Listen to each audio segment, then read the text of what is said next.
Hola, ¿cómo están? Espero que muy bien. Otra vez en este evento del blog de Universidad Insurgentes y habla Ricardo Phillips, director general.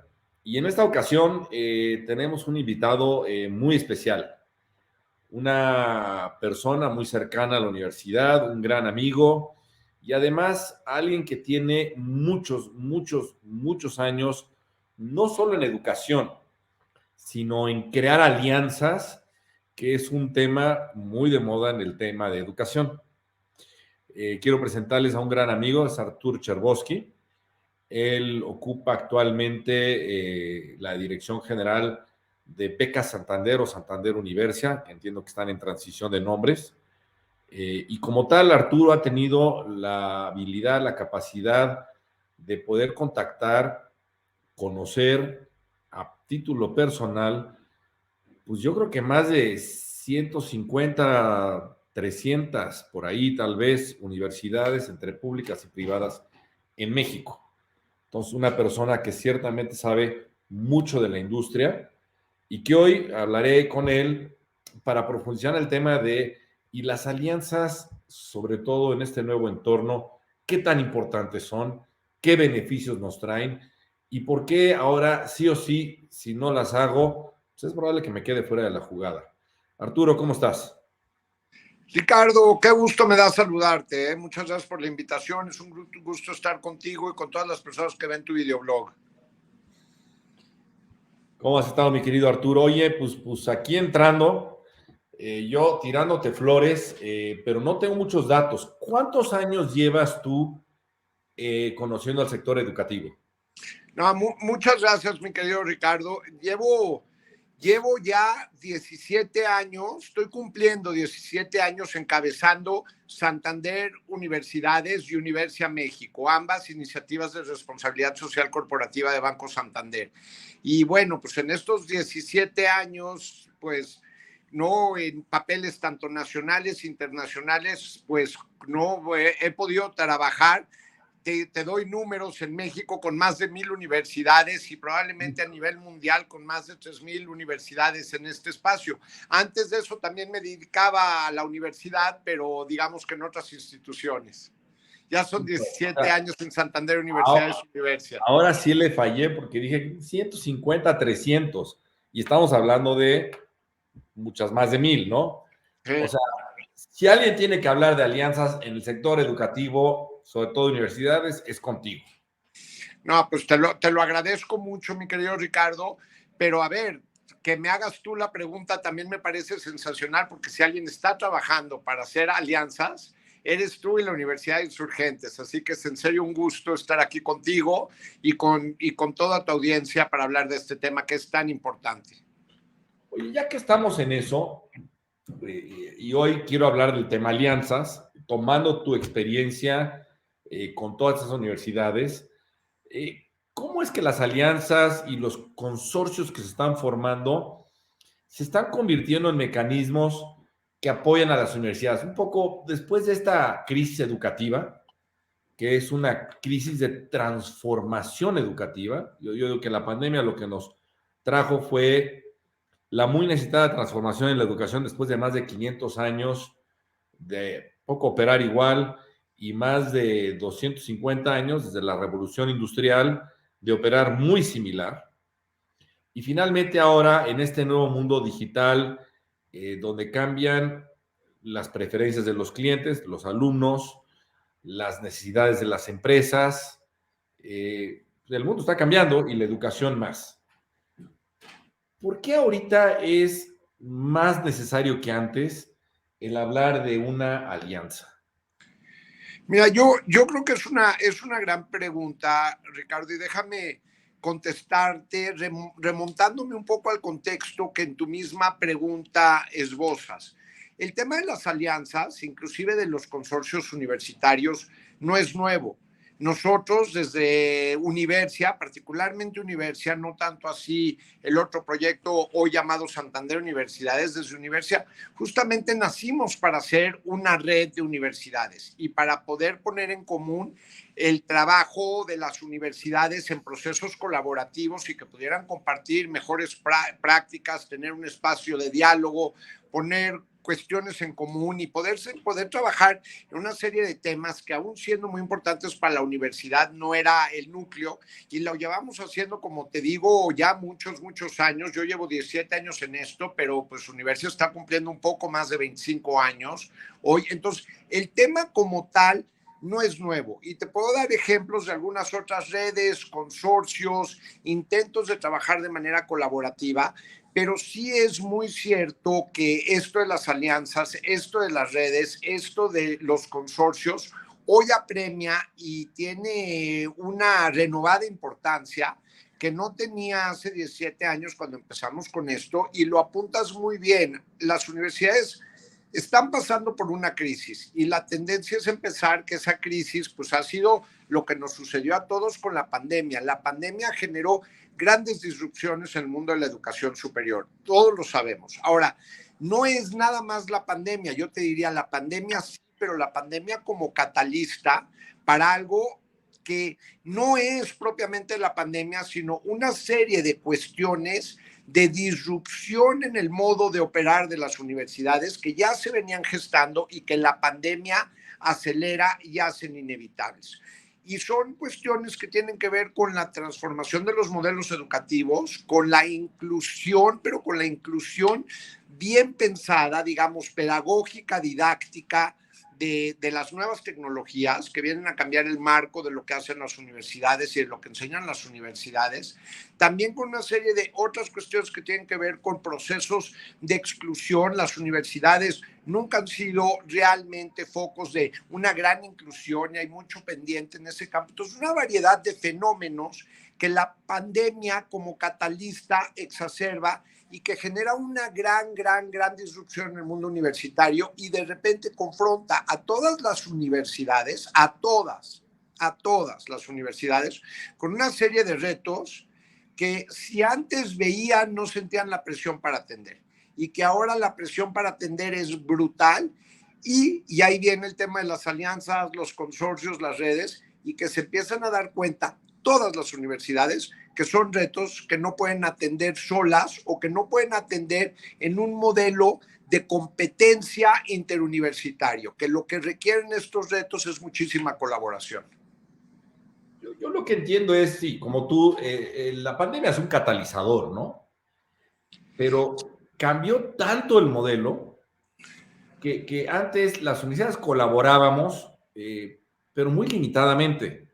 Todas teníamos la noción de que, pues la verdad absoluta de cómo se tenía que educar y para qué lo teníamos nosotros. Y ahora se abre una serie de jugadores que vienen a disrumpir, ¿no? Esta gente de Silicon Valley que dicen, hagas lo que hagas, hoy hay 100, 200 empresarios que están viendo cómo cambiar tu modelo y deshacerte de ti, ¿no? Eso es justo el punto y esos son los retos a los que yo me refiero. A ver, hace 15 años, si hubiéramos estado teniendo esta conversación, el tema hubiera sido, oye, pero ¿cómo colaboro con la universidad que está enfrente de mí, que es mi competidora? Estamos peleando por la misma matrícula, pensando en la universidad como algo relativamente local, que atiende una zona geográfica específica, que atiende a una clase socioeconómica específica, con un modelo específico, y que vea a las universidades en su entorno inmediato como sus competidores y decir, oye, pero ¿cómo puedo colaborar con esta universidad que está enfrente, cruzando la calle, cuando es mi competidora? Ofrecemos lo mismo, nuestros modelos pueden ser un poco distintos porque yo soy laica, aquella es confesional, yo soy un poco más barata, aquella es un poco más cara, yo soy pública, yo soy privada, pero al final lo que nos estamos peleando es el mismo número limitado de matrícula y entonces somos competidores. Hoy la verdad es que los competidores de las universidades no son otras universidades. Los competidores de universidades son otra serie de actores no tradicionales que desde antes de la pandemia, pero con renovado ahínco a partir de las disrupciones generadas por la pandemia, empiezan a competir en este espacio y que son realmente las que retan el modelo que tienen las universidades, que antes se veían como competidoras. Lo que estamos viendo es que no era tal cual el caso que las universidades estaban compitiendo por un pool limitado de la misma matrícula, de las mismas inscripciones, que estaban peleándose los estudiantes o que estaban peleando para ver cuál era mejor. Ahora dices, ha cambiado muy rápido el modelo. A ver, no tan rápido como nos gustaría que cambiara. Hay muchas universidades que lo primero que hacen es ver cómo están en el ranking y ver si están un poco arriba o un poco abajo de la universidad de enfrente, porque siguen pensando que están compitiendo con la universidad de enfrente o la universidad de al lado. Deja de ser eso tan importante. Y además la disrupción, como tú dices, viene no solamente dentro del mundo de universidades, sino también de fuera. La manera en la que ha cambiado el esquema de educación, pues va a tener que evolucionar porque simplemente la información ya está disponible, el contenido es libre, está en internet, y entonces las competencias que tiene que tener un alumno ya no es la memoria para saber un código o una lista o un detalle, sino más bien es cómo acceso a la información que necesito, qué utilidad le doy, cómo pienso críticamente entre una información verdadera y una falsa, y bueno, con la inteligencia artificial todavía más. Y no solo eso, sino también, pues hay una demanda de empresas que está cambiando radicalmente. Entonces, pues por donde la veamos, estamos siendo transformados. Las empresas están cambiando, las necesidades de estudio son diferentes y hay una disrupción que va buscando cómo romper el modelo tradicional, ¿no? A ver, sin duda alguna, pero es bien importante poner esto en contexto, mi querido Ricardo, porque inclusive si lo quieres ver en una óptica histórica, uno de los últimos sectores que ha sido confrontado con esta necesidad, digamos, de disrupción y de transformación, ha sido precisamente el de las universidades y el de la educación superior. Y remóntate para atrás, o sea, hace estos mismos challenges, estos mismos retos que hoy está viviendo la educación superior, pues empezaron a afectar el mundo del entretenimiento, el mundo de la hospitalidad, el mundo del retail, el mundo inclusive de las finanzas hace 10 o 15 años. Fíjate lo que ha pasado, por ejemplo, con las grandes cadenas televisivas y ahora los nuevos proveedores, pero no es algo que pasó antes, después de la pandemia o a raíz de la pandemia. Son disrupciones en los modelos de atender que en la mayoría de los sectores ya habían llegado y habían pegado con fuerza, inclusive antes de la pandemia. Educación superior se había tardado un poco en ver o prevenir qué iban a significar estos retos, pero el tiempo para las universidades ya llegó. Y entonces no es solo que hay retos de una serie de jugadores que vienen de otros sectores, que ya tenían la experiencia con otros modelos de entrega, que ya tenían experiencia con otros modelos de integrar tecnología, que ya tenían experiencia con otros modelos de atención y de servicio a sus usuarios, que en educación superior estaban muy al margen y están ahora compitiendo con las universidades, pero con 10 años de experiencia. Regresamos a este tema de que si las universidades se ven como competidoras o no competidoras y se deberían de ver como aliadas, hoy si me preguntas, es mucho más fuerte la competencia que puede venir de las grandes gigantes de tecnología que están haciendo challenges muy fuertes a lo que hacemos en las universidades y también del sector entretenimiento. Y estas, ¿no? Las nombradas Big Tech y las Big Entertainment llevan en este juego de transformación digital y de nuevos modelos 10, 12, 15 años, cuando nosotros apenas en educación superior apenas estamos empezando. Y aquí voy a dos puntos, ¿no? Que además las preferencias o las necesidades han cambiado, ¿no? Uno es el catálogo de competencias para defenderse en el mundo actual, ¿no? Han cambiado durísimo, ¿no? Y la segunda es, pues los jóvenes cada vez trabajan más y tienen menos tiempo. Y entonces el tema de la flexibilidad para ir aprendiendo mientras trabajo se vuelve crítico, ¿no? A ver, completamente. Y eso justo es parte del tema, ¿no? Si vemos en la universidad, ¿no? Su misión como la de capacitar a los jóvenes para un mercado laboral, por un lado, pero no solo para quedarnos en el instrumentalismo de la introducción al mundo del trabajo, sino eso, y le añades también lo que se requiere para ser un buen ciudadano y un miembro de una comunidad y de una sociedad, de aportar a una comunidad, a una sociedad, y en rubros de ciudadanía y de formación integral, justamente las competencias que se requieren han cambiado brutalmente. Lo que se está pidiendo en mercados laborales es distinto, pero también lo que necesitas para ser un buen ciudadano en visiones de formación integral ha cambiado. Y entonces de repente nos estamos dando cuenta un debate muy viejo en las universidades, que es el de la pertinencia de sus planes de estudio, que no es un debate pandémico o pospandémico, es un debate que llevamos en este mundo de la educación superior 30 años, pues de repente el tema de la pertinencia es más claro que nunca, ¿no? Antes podíamos tener los debates que quisieras, pero hoy dices, oye, ¿cuáles son los planes de estudio que son más pertinentes, que necesitan saber los estudiantes, ¿no? Pues para poder ser exitosos, te digo, en el mundo laboral o en el mundo de la ciudadanía y como gente que aporta a su sociedad y a su comunidad. Y eso sí ha cambiado brutalmente. Y mira, el tema también, y que nos regresa al tema de la necesidad de la colaboración entre universidades, es que no solo ha cambiado, ojalá ahorita te pudiera decir, y ya tenemos el nuevo catálogo de competencias y ya tenemos la nueva jerarquía de las competencias. No, sigue cambiando. Estamos justo en un momento de un cambio aceleradísimo y es precisamente porque ese cambio es tan acelerado, tan rápido y porque sigue cambiando que la colaboración se vuelve cada vez también más apremiante. Y aquí te doy un ejemplo y voy a acabar con el tema de la inteligencia artificial en todo esto, no solo de la pandemia y tecnologías previas a la inteligencia artificial, ¿no? Pero lo comentábamos el otro día, lo comentábamos con un grupo de expertos que está trabajando muy duro en lo que va a significar inteligencia artificial para la educación superior. Y esta persona me decía, mira, hace 30 años, ¿no? O 20 años, si quieres ponerlo en el contexto mexicano, quizá no internacional, nos decían, dame ingenieros, las universidades necesitan proveer más ingenieros porque necesitamos muchos ingenieros, ¿no? Y hace 10 años eso de decir, mándame ingenieros, gradúa ingenieros, dame ingenieros, se volvió, dame gente que venga del campo de STEM, necesitamos gente que tenga competencias STEM, ya no ingenieros como tal, pero sí STEM, ¿no? No, Entonces, sí. dame gente de STEM. Y hace 5 años, un poco antes de la pandemia, empezamos a decir, oye, dame gente que sepa código y que sepa datos. Necesitamos gente con código y con datos.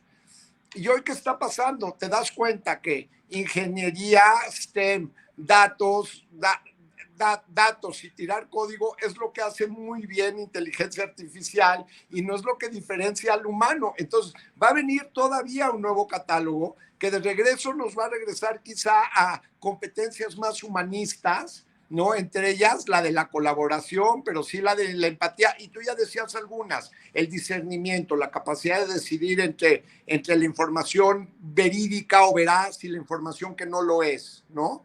Que no estábamos enfatizando y que ahora tenemos que regresar a enfatizar. Y lo tenemos que hacer todo con una velocidad vertiginosa. Eso por un lado. Y el otro tema que tocas, Ricardo, que también se vuelve muy prevalente, es sobre la flexibilidad de los modelos educativos, ¿no? Todo tiende a indicar que este modelo de decir, oye, pues yo a los 18 años entro a la universidad, a los 17, 18, 19 años entro a la universidad, me gradúo a los 21, a los 22 con una licenciatura y ya nunca regreso a estudiar porque ya me preparé para toda la vida, ya no da. Lo que estamos viendo hoy es que lo que se requiere es algo que se llama lifelong learning, educación para toda la vida. La capacidad de poder regresar una y otra vez a la universidad para en esos momentos tratar de adquirir las competencias que te estén haciendo falta dependiendo la coyuntura de vida en la que te encuentres, ya sea en tu trabajo, en la sociedad, en tu familia, y poder regresar una y otra vez a las instituciones de manera muy flexible y para toda la vida para seguir trabajando con ese catálogo de competencias que está cambiando. Y en todo esto, pues obviamente, pasando muy rápido, si yo no entiendo que como institución lo más importante es, en este caso, mi alumno, ya no necesariamente es el contenido porque hay millones allá que están compitiendo para bajármelo, además está en internet, ya tengo que flexibilizar mis programas porque si no, mis alumnos no van a poder gozar de ese trabajo y estudio que cada vez necesitan más. Ya no tengo acceso a tecnologías porque van más rápido de lo que yo la puedo desarrollar y como tú dices, desarrollar un plan de estudios hoy, pues puede ser que mañana lo tenga que desechar y poner otro nuevo porque está evolucionando. Pues sin una alianza está muy pesado que lo logre, ¿no? Es que, a ver, justo... Alianzas, o sea, decir, me enfoco a lo que sé hacer y me ayudo de los demás para llegar a lo que el alumno realmente necesita, ¿no? Justo, porque aquí, a ver, estamos hablando de las competencias, si lo quieres ver, de los estudiantes, es de lo que estamos hablando, pero también tenemos que hablar de las capacidades que tienen las instituciones de educación superior.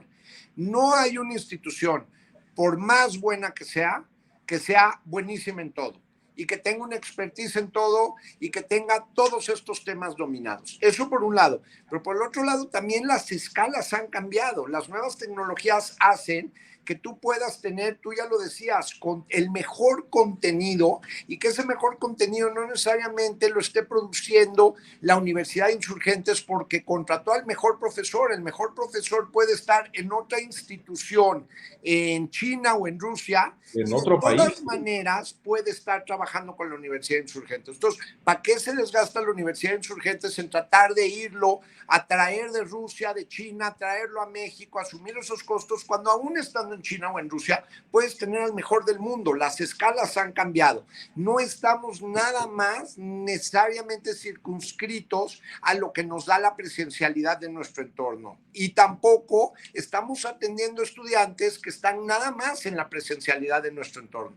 Y fíjate, también tú lo decías, en esta flexibilidad tenemos que empezar a contemplar que también el perfil de los estudiantes está cambiando. Precisamente por esta necesidad de educación de toda la vida, pues ya no es tan raro como lo solía ser antes, que te venga a tocar a la puerta alguien de 45 años, alguien de 50 años, alguien de 75 años a decirte, oye, yo quiero seguir estudiando y quiero aprender algo. Antes era rarísimo. Entonces, eso también cambia. Y otro punto muy relevante de lo que estás diciendo, Ricardo, que tiene que ver con esto, ya no es en contenidos, ya no es, ay, es que en mi clase de matemáticas, mi clase de introducción a las matemáticas básicas es mejor que la tuya y por eso te gano y por eso soy mejor universidad que la tuya.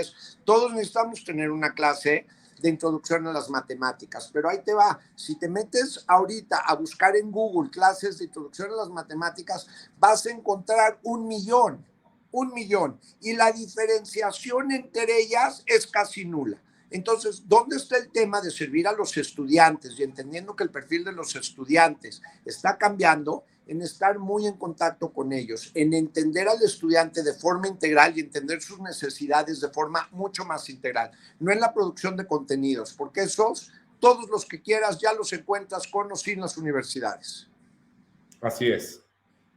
¿No? Como experto, digamos, en más de varios miles de universidades, en este tema de alianzas, si yo tuviera que resumir, ¿qué cosas tendría que hacer una universidad para forjar estas alianzas? O sea,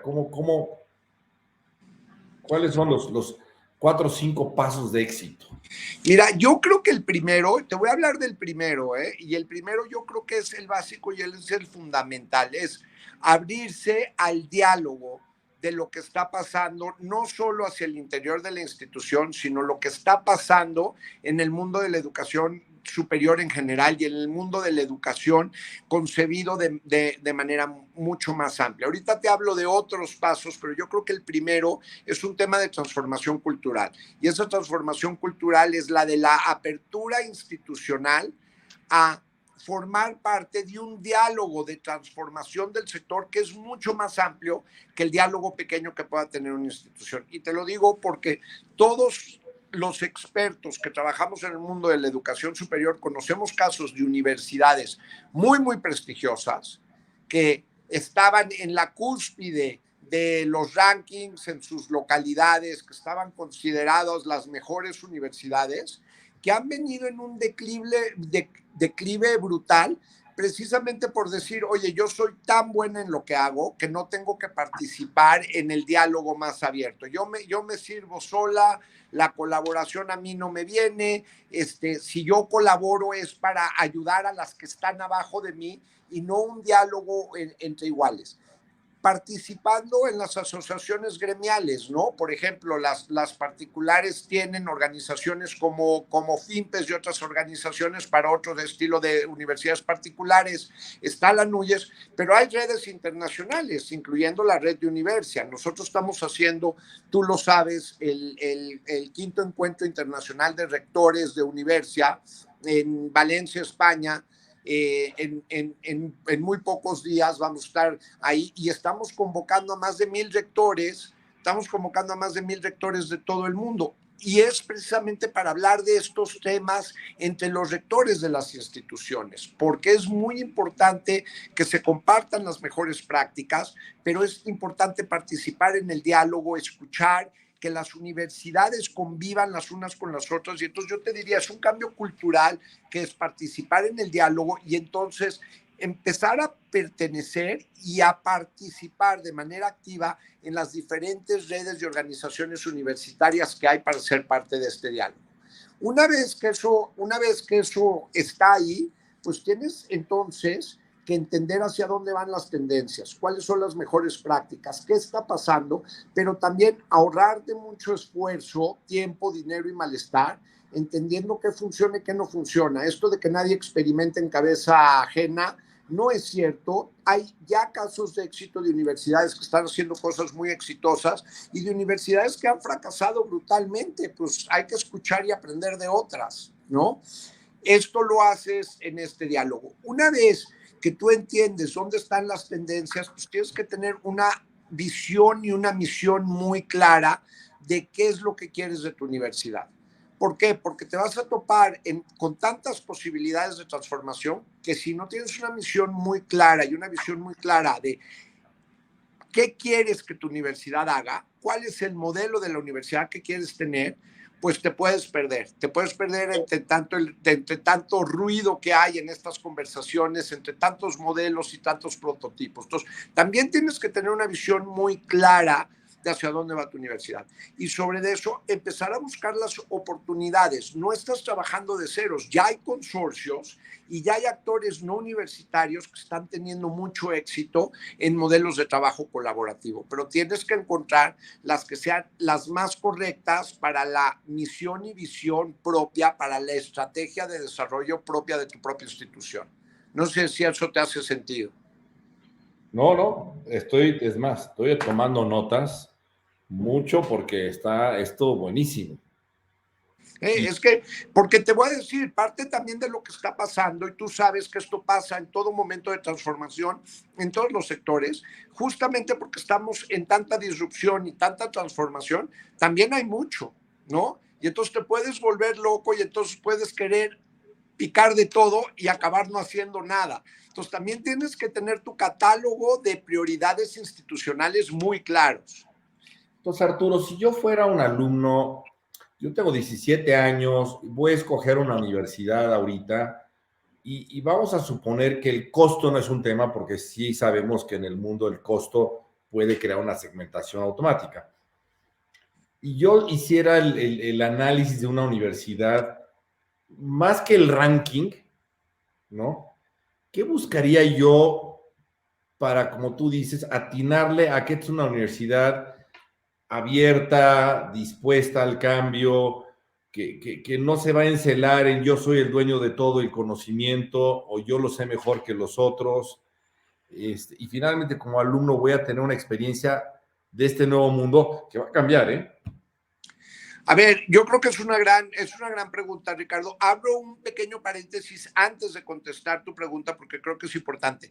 Tienes mucha razón que el tema del costo segmenta por sí mismo y es un tema que ahí está. Pero justamente una de las vertientes de transformación que hemos visto y que va a seguir creciendo es la de bajar los costos de la educación superior en general y mejorar el acceso.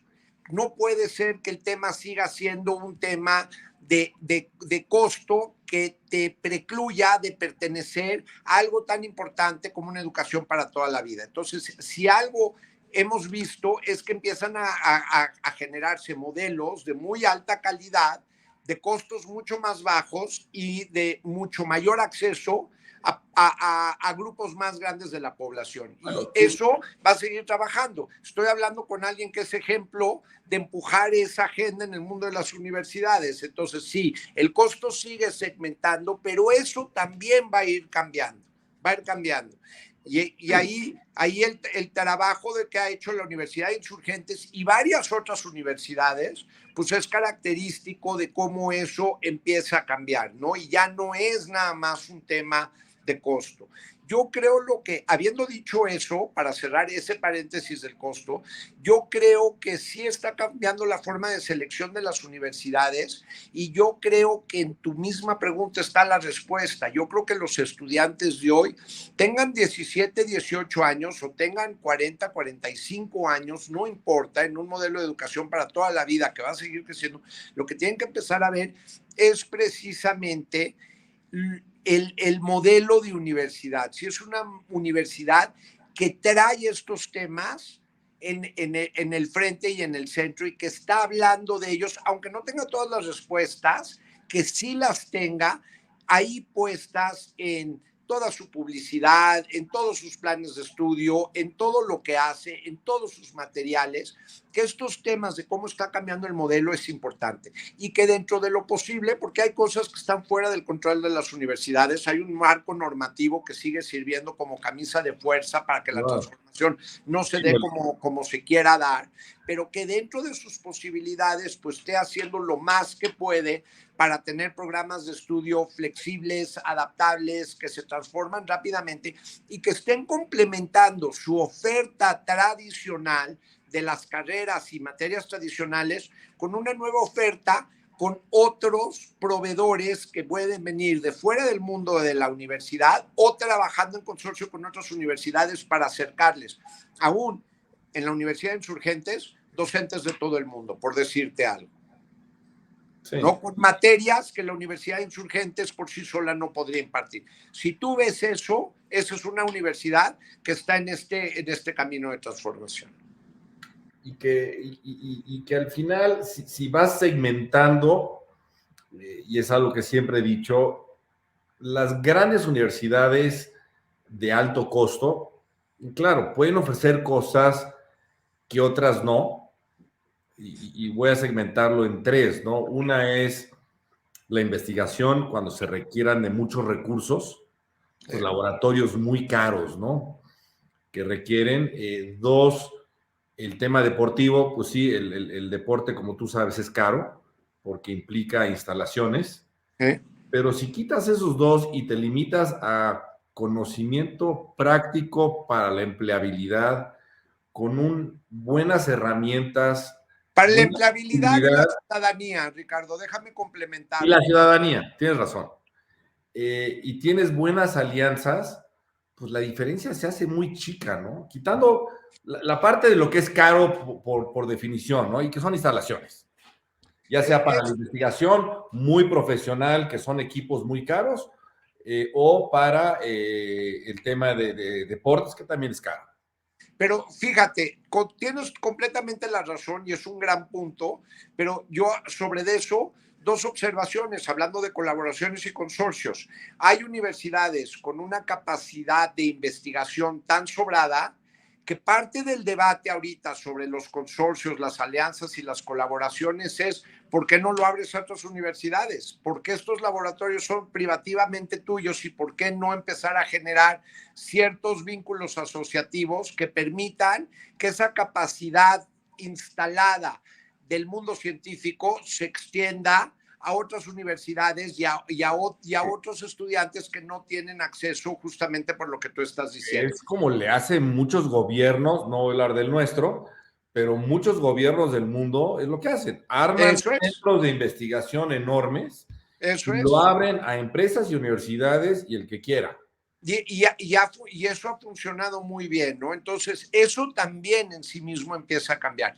Y en el mundo de los deportes, mira, no es deportes como tal, yo te diría, es un rubro que se llama la experiencia estudiantil, y particularmente la experiencia estudiantil para jóvenes entre los 18 y 22 años, a donde parte de la razón para ir a una universidad y hacerlo presencialmente no es lo que pasa dentro del salón de clase, es todo Claro. lo que pasa fuera del salón de clase, ¿no? Alrededor, sí.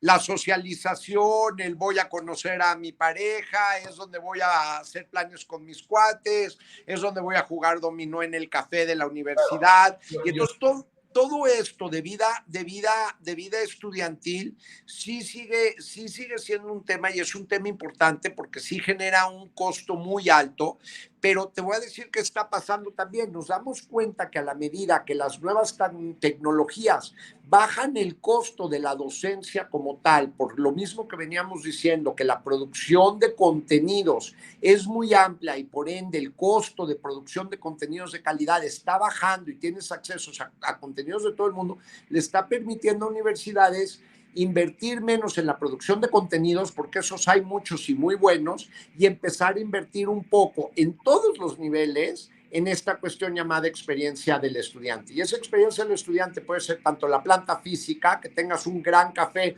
donde ir a ligar y a socializar con los cuates, como puede ser tener un cadre de tutores que no son tutores académicos, sino que son tutores para la vida diaria, gente que te ayuda con este paso y transición hacia la adultez, por decir algo. Y yo hasta entre juegos, te lo digo por experiencia, ¿Sí? ¿cuántos jóvenes hoy están en alguno de estos juegos espectaculares que además Eso es. y hacen comunidades y es, pues mi amigo el coreano, ¿no? Sí, Que vive al sí. otro lado del mundo y habla inglés, yo también, y de repente nos encontramos en un juego y somos grandes cuates. Y espérate a que la experiencia de usuario empiece a ser un poco con menos fricciones en entornos como Roblox, Meta y demás. Y entonces, pues también te va a bajar muchísimos tus costos de esta cuestión llamada experiencia del estudiante. Entonces, eso también a largo plazo ya no debe de ser el gran diferenciador, ¿no? A hoy sí lo es, tienes razón, las instalaciones científicas, todo lo que tiene que ver con la experiencia del estudiante, pero eso en sí mismo también está cambiando. Y ahí también lo que estamos empezando a ver es consorcios, ¿no? Porque te digo, a ver, el caso, por ejemplo, tanto en contenidos como en la experiencia estudiantil en el metaverso. Si tú quieres hoy hacer un entorno tridimensional, tu competencia no es el que ha hecho otra universidad, tu competencia es la que ha hecho la industria del entretenimiento. Y no, como universidad sola, tú no puedes tener esos valores de producción. Y no puedes tener esos valores de producción para 20,000 estudiantes o para 30,000 estudiantes, porque cuando la industria del entretenimiento hace un videojuego inmersivo, completamente en realidad virtual, lo hace invirtiendo millones y millones y millones de dólares para 100 millones de usuarios. Consorciados, las universidades podrían hacer inversiones similares. Sí, Y ahí totalmente. regresamos al tema de dónde está la competencia. Pero eso es justo lo que empieza a cambiar. Y todo esto, pues sin alianzas, es muy difícil de ver y de hacer. No puedes porque no tienes la economía en escala. Necesitas economías en escala para poder hacer frente, por ejemplo, a la industria del entretenimiento o a los big techs. Ellos sí tienen escala. Sí, Y total. escala no es 100,000 estudiantes, no es 20,000 No, no, estudiantes, no, 100,000 no. estudiantes o 300,000 estudiantes. Para la industria del entretenimiento, un videojuego es un éxito o es rentable cuando tiene 100 millones de usuarios. Sí, Déjame ponerte es desplegar millones a la vez, ¿no? eso. Eso. Igual que Tech, ¿no? Entonces, imagínate hacer un gran curso, pero no para 20,000 estudiantes, sino hacer un gran curso para 100 millones de estudiantes y aspirar que tenga 100 millones de estudiantes en un gran curso. Wow. Un verdadero reto, ¿verdad? Eso es un poco lo que se nos viene. Oye, Arturo, pues ya, ahora sí me dejaste hasta agotado. nada más de pensar en las alianzas que no he hecho y que me faltan. Mira, no te agotes, mi querido Ricardo, es un gusto y un honor que vienes al encuentro ahorita de Universia. Yo te he visto, estás muy, muy activo. Yo creo que si hay algo que te ha caracterizado en tu gestión y que has dado es ese primer paso que yo decía de la transformación cultural hacia el interior de las universidades. Es una universidad que siempre ha estado muy abierta al diálogo y muy participativo en las redes. Ahí se empieza y ese es el paso que para la mayoría de las universidades está siendo el paso más difícil. Bueno, es que en el fondo, y esto es un tema lo dijo Porter en algún momento hace muchos años, ¿no? Yo te puedo copiar la tecnología, te puedo copiar el precio, te puedo copiar muchas cosas. Lo que es bien difícil de copiar es el alineamiento entre una misión y visión y una cultura empresarial.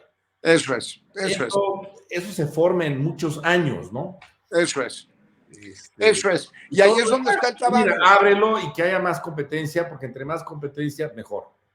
Y eso es, ¿no? Y eso es justo el punto, ¿no? Es ya no la competencia, sino irnos abriendo a la colaboración, porque eso es realmente lo que el día de hoy necesitamos. Y yo creo que pues hay muchas instituciones, yo lo veo con optimismo, que están ya en ese camino, ¿no? Qué bien. Hemos sido lentas en la transformación, pero seguras, déjame ponértelo así. Y bueno, con un amigo y desde tu cancha, bueno, pues qué mejor que poder abrir a estas nuevas ideas en estos congresos fabulosos que tú y tu organización pues, organizan, y muy agradecidos por darnos esa oportunidad. No, muy agradecidos contigo, con toda tu audiencia, con todas las personas que ven este blog y con todas las personas con las que hemos colaborado a lo largo de todos estos años para seguir generando una serie de redes que nos están permitiendo ser parte de la transformación que tanto necesita nuestra educación superior en el país y en el mundo. En el mundo, sí. Y es, como dirían, el inicio del cambio, ¿no? Eso es. Yo le digo a todo el mundo, si se acuerdan de la gran peste que acabó en la Edad Media, pues piensen en todos los cambios que ahora conocemos como el Renacimiento. Pero yo estoy seguro que no fue tan fácil para muchos, ¿no? Okay. Y a ver, yo te lo digo, cambios de época tan fuertes como esto, y deja la pandemia yo te insisto, como catalistas, empecemos a pensar en lo que va a significar de manera profunda la inteligencia artificial. Sí, totalmente. Es algo que sí es, yo lo digo sin duda alguna, un cambio de época. Sí. Y por un lado, pues podría yo morirme del miedo, pero por otro lado es la experiencia de vivir una época tan cambiante con la oportunidad de ser los que hicieron el cambio, ¿no? Eso es. Y orientar ese cambio para el beneficio de la humanidad, del país, de tu sociedad, de tu comunidad. No dejarlo en manos de otros, sino involucrarte de tal suerte que podamos entre todos ir guiando esos cambios que se vienen. Totalmente. Mi querido Arturo, pues muchas gracias. Sé que te voy a ver en unos días en Valencia. Nos vemos en Valencia en unos días, mi querido Ricardo, y nos vemos con cientos y cientos, si no es que miles de rectores para seguir esta plática. Yo quedo a tu disposición y a la disposición de toda tu audiencia, y encantado de estar con ustedes.